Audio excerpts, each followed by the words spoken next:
If you want to develop a good back bridge, or you just simply want to improve your spinal mobility, you've got to learn how to backbend. Especially if you're a combat athlete who's always spending time in that flexed position with shoulders forwards and back rounded. But the same could honestly be said for most people, because the modern day human is typically always spending time looking at their phone or sitting at a desk on their computer for long periods of time. So by training your backbending capabilities, you can counteract the effects of all that time spent in those positions and restore better balance in your spinal mobility from the neck down. My personal favorite backbending exercise is the trunk extension sit-up. And I know you might think that looks super advanced, but it's actually very scalable from a beginner level all the way to advanced levels. So make sure you stay tuned until the end, because in this video I'm going to show you how to train this exercise from the easiest, most beginner level all the way to the most advanced progressions. But before I demonstrate the different progressions that you can use, I want to first go over the form and technique of this exercise so that you can apply the proper intentions to whichever level that you're starting from.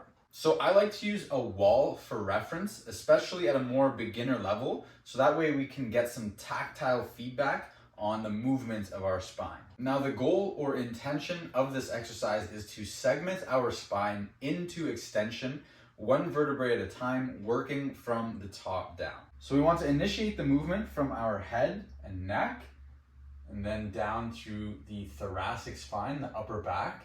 And a key note is, as we're moving through the upper back and the shoulders, I want you to also think about retracting and depressing the shoulders as well, as that's going to allow you to find the maximum extension through that thoracic spine as well.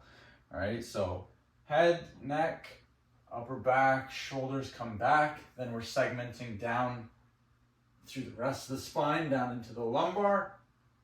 Then we're extending the hips, coming down as far as you can, and then returning back up in the reverse procedure. So the hips come first, then the lumbar, then the thoracic, shoulders, and then the head. A good mental visualization that I like to use for this exercise is to picture yourself as a sticker stuck on the wall. Imagine yourself getting peeled off the wall from your head down and then being reapplied back onto the wall from the bottom up. So just to show you a full rep once more, I'm initiating with the head, down through the neck, through the shoulders, upper back, T-spine, coming into the lumbar spine, and I'm thinking about keeping my belly button on the wall as long as I can till I get to that part of my spine, and then that comes off. Then we extend the hips, go as far down as I can, return the hips back to the wall, then the belly button, and then the rest of the spine. So now that you've got the form and intentions down, let me go over the easiest regression and show you how to progress from there. The most important aspect of regressing the trunk extension sit-up is having limiting targets to work towards. So the easiest target for us to work towards would be having our feet up against a wall and applying the same cues I just demonstrated, reaching our head back to the wall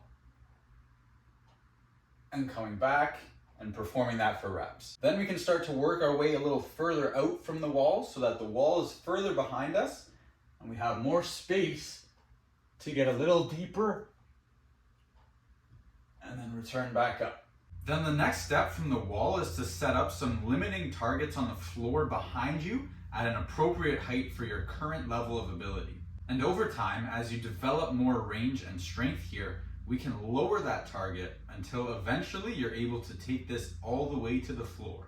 Hitting head to floor range for reps is the primary milestone that we're aiming for with this exercise. The closer you can get your head to your feet, the greater the expression of range. But it doesn't stop there. We can continue to progress this exercise by adding weight to it and getting stronger through that range, or by working from an elevation so that your range is not limited by the floor and we create a deficit to move past where the floor would be.